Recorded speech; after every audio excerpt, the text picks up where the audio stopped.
Pessoal, boa tarde, presidente. Primeiro gostaria de agradecer a presença e a receptividade de todos.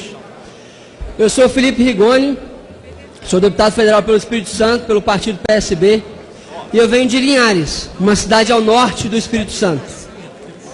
E como todos já devem ter percebido, eu sou cego. E eu não nasci cego, mas sim fiquei cego, depois de 9 anos de muita luta contra vários problemas que me aconteceram.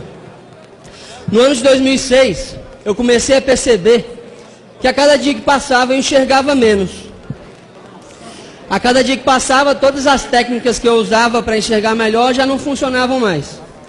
Até que um dia eu estava numa aula de português e eu estava escrevendo um exercício. Um amigo meu virou para mim e falou bem assim: Felipe, você acabou de escrever 3 vezes na mesma linha. Eu olhei para o meu caderno e não enxergava. E foi nesse momento que eu tive que virar para mim e dizer: Felipe, vamos parar de se enganar porque você está cego. Não tem mais jeito. Eu reconheci a cegueira naquele momento, mas eu não aceitei. Na verdade, eu fiquei muito revoltado. E um certo dia, o meu pai me viu chorando na sala de casa, sentou do meu lado e disse assim: Felipe, lembra que você tem uma escolha.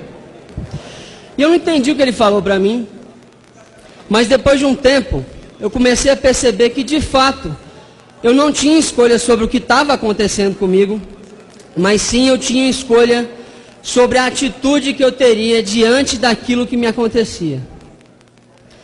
Anos depois, eu fui ler na filosofia mais fina o significado das palavras do meu pai. No livro Em Busca de Sentido, do Viktor Frankl, um autor austríaco, ele diz que o ser humano pode se desfazer de qualquer coisa, menos da liberdade de escolher que atitude tomar diante das circunstâncias. E foi com essa percepção que eu tinha liberdade de escolha que eu me formei como melhor aluno do curso de Engenharia de Produção da Universidade Federal de Ouro Preto, tendo liderado mais de 10 mil jovens no movimento Empresa Júnior. Foi com essa mesma escolha que eu acabei de fazer um mestrado em Políticas Públicas na Universidade de Oxford, na Inglaterra, e foi com essa mesma escolha que eu me tornei líder do movimento Acredito, do Renova BR, e que conquistei o voto de 84.405 capixabas nas últimas eleições. Mas por que eu estou contando essa história? Além, claro, de me apresentar, é também para dizer, pessoal, que o nosso país não vive um momento fácil e para muitos de nós as escolhas não são muitas. Só que milhões de brasileiros ainda acreditam que temos uma escolha. E as eleições do ano passado mostraram que os brasileiros e brasileiras esperam dessa casa uma nova atitude diante dos desafios do nosso país. Enquanto a gente fica aqui obstruindo o andamento de projetos que concordamos só para marcar uma posição política, tem 60 milhões de brasileiros que estão endividados, quase 3 milhões que estão desempregados.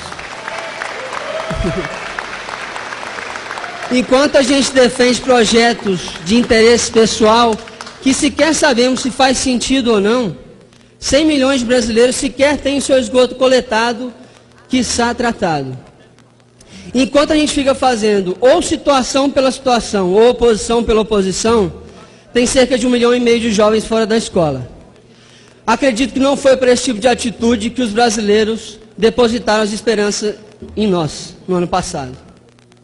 Independente do nosso campo político, pessoal, direita, esquerda ou centro, precisamos entender que a gente precisa criar e, de fato, produzir uma gestão pública eficiente e inovadora. Não importa se a gente é minoria ou maioria, o que importa é que a gente precisa promover a igualdade de oportunidades, especialmente através de uma educação de qualidade para o nosso país.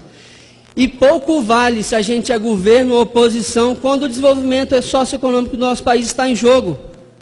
Nós precisamos sim, pessoal, nos debruçar sobre as evidências científicas que existem sobre cada coisa, respeitando a vontade popular e, claro, entendendo as consequências de cada política nos diferentes contextos do nosso país. Só assim, construindo pontes e diálogo, é que a gente vai construir um país mais ético, mais justo, mais desenvolvido e mais inclusivo para as próximas gerações. Muito obrigado, presidente.